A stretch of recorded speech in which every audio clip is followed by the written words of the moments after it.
Welcome to Badminton Unlimited, your weekly access to badminton and beyond. This week, we look back at some of the finest moments from 2017.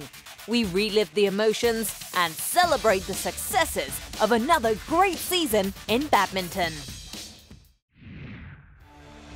2017 has certainly given us some of the most epic on-court battles. One confrontation best epitomized finesse, agility, mental strength, and the relentless fighting spirit of the sport. The women's singles final of the Total BWF World Championships. When two 22-year-olds strolled out to contest the women's singles final, little did they know what was to unfold. It was a match that went the distance and then went some more. Ever since I lost to Persala at the Rio Olympics, I've been working out in my head what I could have and should have done. So I wasn't just thinking about game strategies, but how I wanted to execute those plans that I have mapped out in my mind. Nozomi Okuhara had a score to settle with Persala v Sindhu. So in Glasgow, all the cards were laid out. Nozomi trailed 5-11 in the first game, but she dug deep and clinched it 21-19 in 25 minutes. One more, yes. What intensity. It's going wide. And the opening game to Nozomi Okuhara. The marathon masterclass had only just begun. In the second game, Persala tied it at 1 apiece, but not before Okuhara dragged it out to an excruciating end. At 20 all, both ladies played out a 33-shot rally.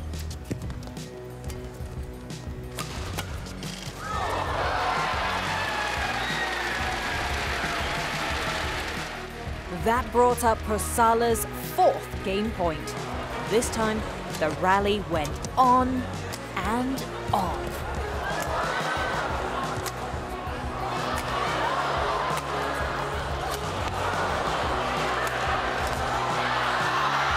A 73-shot rally at game point to square things up. That game would last 38 minutes. That was the last point of the second game, and I ended up losing it. And that got me very concerned after that long rally, if I had any energy left to play and finish the third game. It was obvious that both of us were very exhausted. It was a long match. I was wondering what would happen, and I felt like we were stepping into the unknown as we started the final game. Both players went at it again in the deciding game. Persala saw daylight first at 19-17, but could not convert. The Japanese shuttler got to match point, but her opponent would not let her get away. Persala then netted to hand Nozomi a second championship point, and this time, the Nagano-born right-hander snapped up the chance. Match won by Nozomi Okuhara, 21-19, 20-22, 22-20. I didn't realize that the match was over. When I saw that my coaches were so happy and the spectators were cheering loudly, it was then that I knew it was over. Once you start looking at the goal, the body stops moving.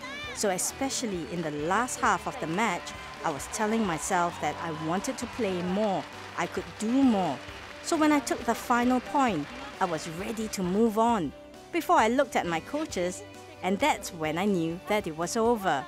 I was so relieved. The third and deciding game lasted a whopping 46 minutes.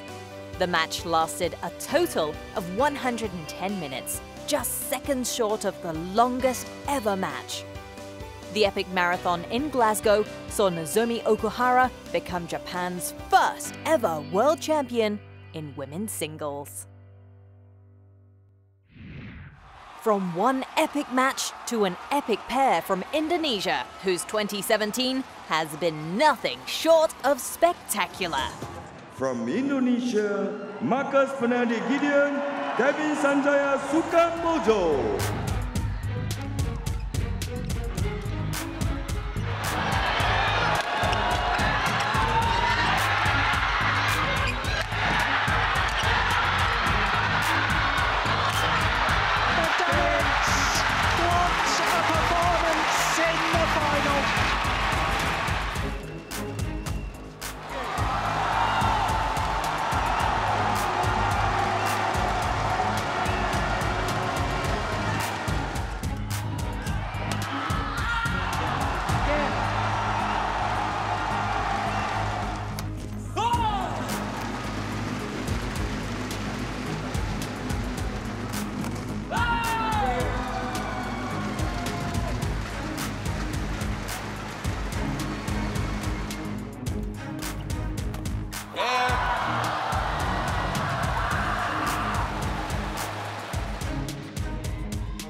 They've done it.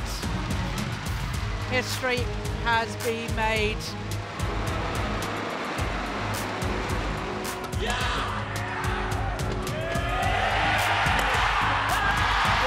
But Gideon and Sukambojo have now broken the record. A 7th Super Series title of the year.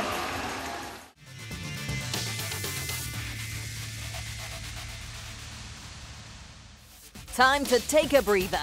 When we come back, we'll relive the emotion of one team whose grit saw them successfully lift the prestigious Sudirman Cup.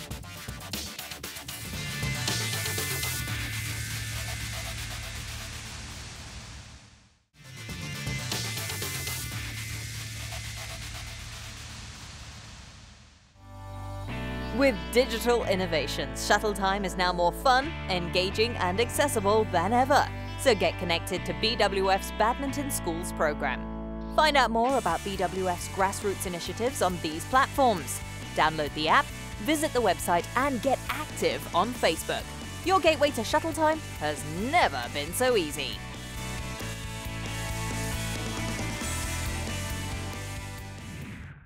"2017 produced many memorable moments, but the miracle in May in Australia's Gold Coast stood out. For the first time, the Sudirman Cup was held down under, and Korea pulled off one of the biggest upsets in the competition's history.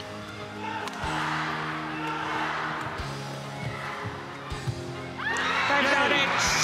14 years since Korea last won the Sudirman Cup.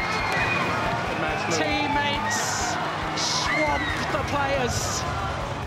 Korea were in the process of rebuilding after several of their superstars retired from the national team. They bowed out of the Rio Olympics with just one bronze. No one in the Korean camp expected to win the prestigious Sudirman Cup at all, as a youthful squad headed to the Gold Coast. 처음에 출발하기 전에는 진짜 Before leaving Korea, I didn't think we would win. Maybe third place at best. Once we reached the semi-final and made it to the final, that's when I thought we could actually win the tournament. 우승할 수도 있겠다라고 그때는 생각했던 것 같아요. The Koreans were beaten in the group stage by Chinese Taipei, but quickly exacted revenge in the quarterfinals before beating Thailand in the semi-finals. In the final showdown, Korea faced powerhouse China, winners of 10 of the last 11 tournaments, including the last 6 editions, where they won each final 3-0. China drew first blood as they took the men's doubles, the one discipline that Korea always did well in. China's Olympic champions Fu Haifeng and Tang Nan got past youngsters Choi Sol-gyu and So Sung-jae in straight games. But in the women's singles, Sung Ji-hyun leveled it up as she defeated He Bingqiao 21-12, 21-16. 일단 지금 현재 중국 이제 전략을 봐서는 이제 아무래도 I thought I had a good chance against China, as their women's singles players nowadays are not as strong as they used to be. I did feel the pressure to get the point for Korea, but I told myself to stay focused, concentrate, and not to be stressed out, and play like I always do, and all would be okay. 같은 경우도 되게 이제 잘해주었고 또 마지막에 이제 혼합복식도 그렇게 마무리를 잘 짓게 해줘서 되게 너무 선수들한테 너무 고마운 것 같아요. But all was not okay for Korea. The then world number one, Son Won-ho, who had won all of his singles matches, had to withdraw from the final with a sore hamstring. His replacement, Jeon Hyuk-jin, was no match for Olympic champion Chen Long.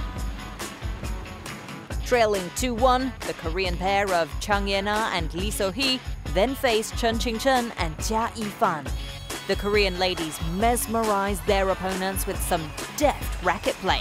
Although it was a tight first game, 21-19 to the Koreans, they easily won the second at 21-13, and China and Korea were now all square at 2-all in the final.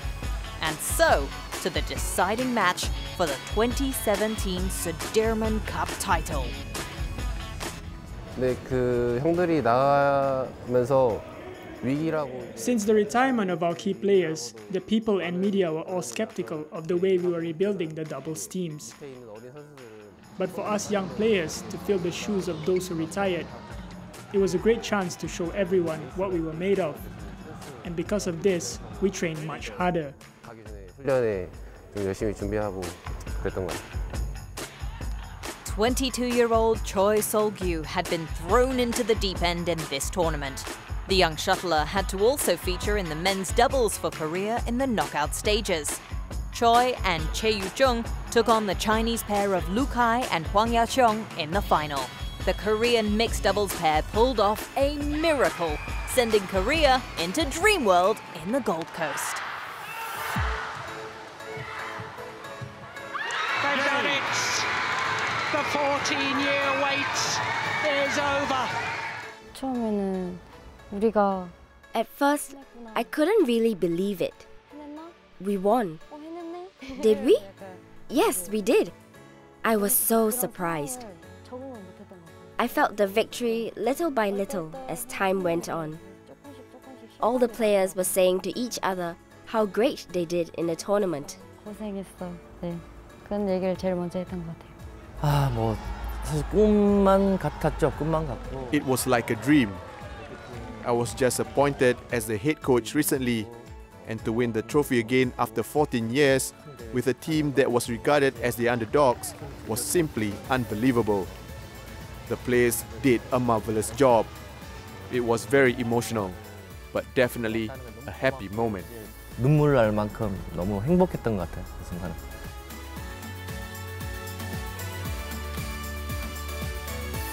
Gold Coast will remain one of the high points in Korea's badminton history. Ladies and gentlemen, the total BWF Sudirman Cup winners for 2017, Korea!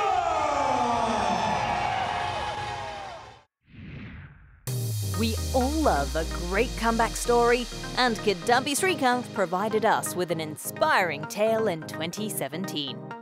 The 24-year-old shuttler from Guntur, Andhra Pradesh had a stunning year, claiming 4 World Superseries titles and reaching world number 2 in the rankings. This after a year to forget in 2016. Kidambi Srikanth first made headlines in 2014 when he stunned the great Lin Dan in the final of the Thai-hot China Open in straight games. Kidambi became India's first ever World Superseries men's singles champion. Much was expected of him, but Kidambi tasted minimal success after that. In 2015, he won just 1 World Superseries title in India. On the sport's biggest stage, he narrowly lost to Lin Dan in 3 games at the quarterfinal stage of the Rio Olympics. The Indian shuttler then hurt his right ankle in Japan before aggravating it in Korea, an injury that would keep him out for 3 months. I think injury period was very tough because I never got such a big break. So it was tough for me also to just sit without really playing badminton. So it was tough, and then I think, but still, it was like I didn't want to push myself, to really get back on court quick. All that would change at the start of 2017 with the arrival of Indonesian coach Mulyo Handoyo. So I think overall it's like there's so much of him in my success for sure, and training with him, the man who's really had so much of experience, and then who's really trained Taufik for an Olympic medal, Olympic gold. So I think his experience really mattered so much, I feel. The Mulyo factor was striking. Srikanth reached the Singapore Open final in April. In June, he captured his first World Superseries crown after a 2-year wait at the BCA Indonesia Open.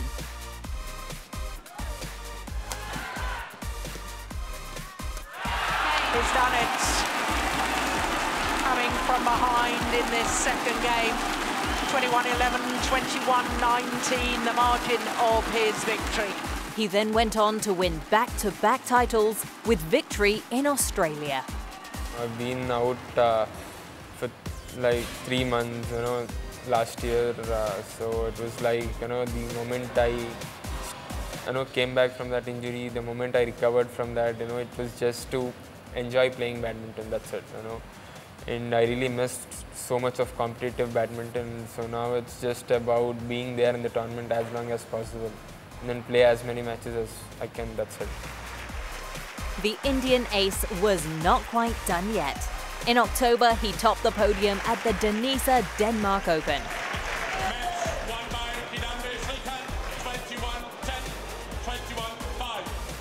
And in the following week, he stood victorious at the Yonex French Open.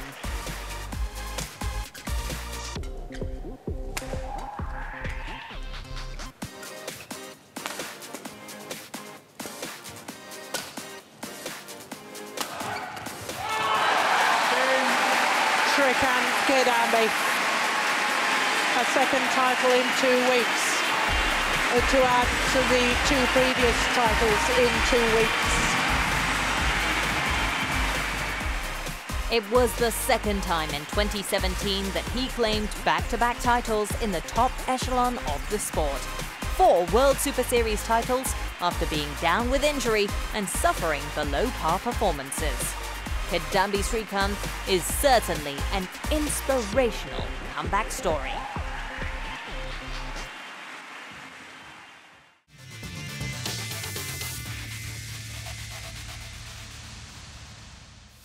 After the break, we look back at the remarkable season of Danish men's singles ace, Victor Axelsen.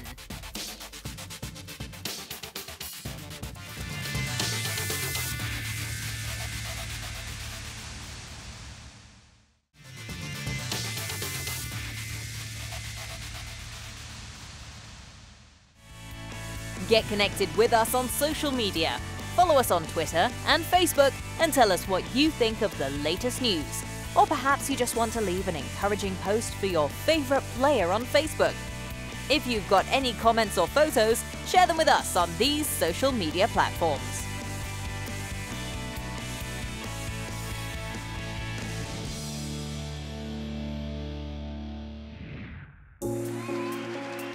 I'll look back at these 2 weeks as 2 special weeks, and just try to enjoy it and stay in the moment. And yeah, I'm just enjoying that things are going my way. He's done it! Victor Axelsen becomes world champion, defeating 5-time former champion Lindland in the final in 2 straight games.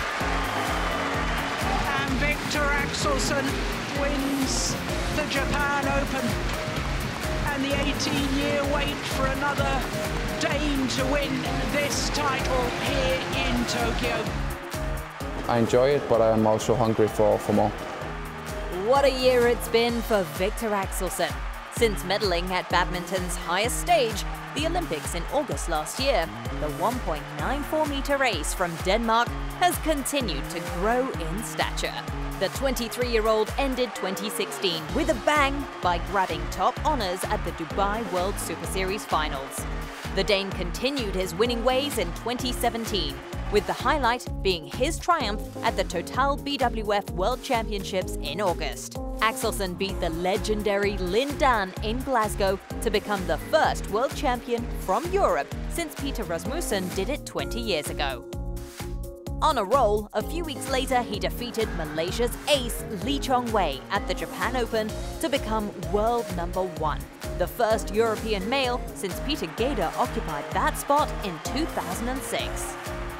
Of course, I'm really proud. It's a dream of mine coming true, being #1 in the world, and mostly winning the World Championships. I've been dreaming of that since I was a little child, so I'm really proud and happy, but I'm also hungry for the future, and hopefully I can continue a good form. It's also been a series of firsts for Axelsen.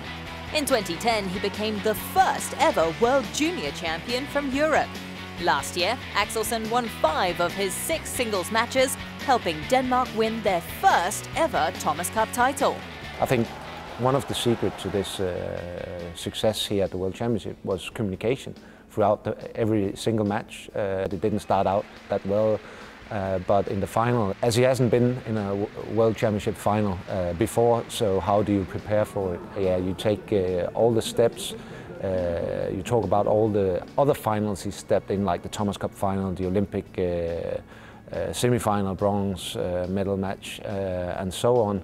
But then we know from those it's about controlling the time between each rally. It's about being able to communicate your thoughts, not thinking too much ahead and not evaluating too hard, but being in it all the time. And that was kind of the main goal, and Victor really succeeded very well in being able to take on information. It has certainly been a stellar year for the tall Danish shuttler. Coming full circle, he wrapped up his exceptional season by defending the Dubai World Superseries finals crown he won a year ago. 2018 will no doubt bring more glory for the aspiring young Dane. Denmark will look to Axelsen again to lead their charge next year at the Thomas Cup in May. But before that, in March, he'll be looking to be the first European to win the All England Championships since 1999. The next big goal for me would be the All England next year, and yeah, then the tournament starts again. But All England, Thomas Cup and the World Champs next year in Nanjing as well. As Victor Axelsen continues to dazzle on court, Badminton Unlimited wishes him all the best in his pursuit for excellence in the coming years.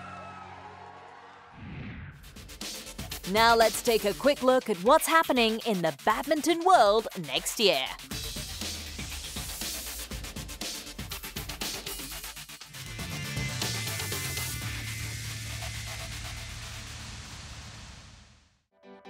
The recently concluded Dubai World Superseries finals marked its 4th and final appearance.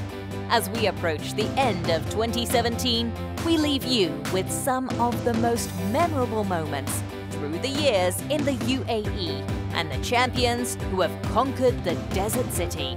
And from all of us here at Badminton Unlimited, we wish you a smashing 2018. The winners of the BWF Destination Dubai World Superseries Finals 2014, Lee Yong-dae and Yu Yeon-song. Misaki Matsutomo and Ayaka Takahashi.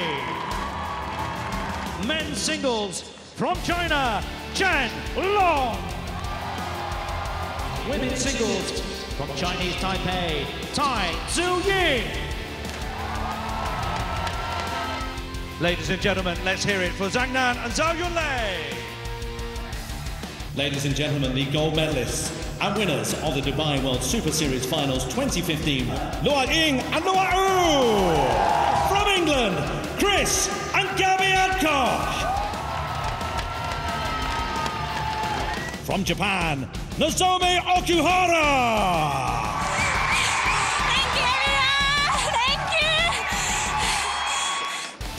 Let's hear it for our men's singles champion, Kento Momota. From Indonesia, Muhammad Ahsan and Hendra Setiawan.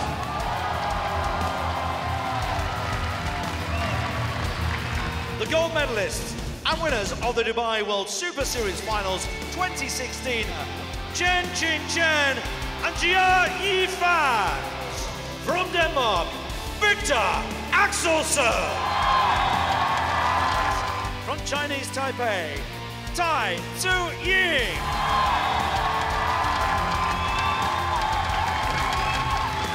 From China, Chong Siwei, Chen Chin Chen.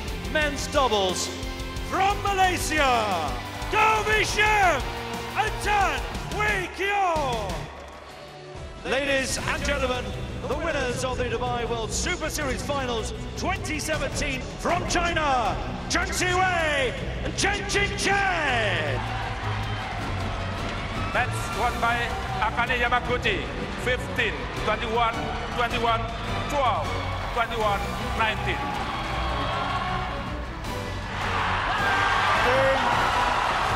Marcus Fernandi-Gideon and Kevin Sanjaya Sukamuljo.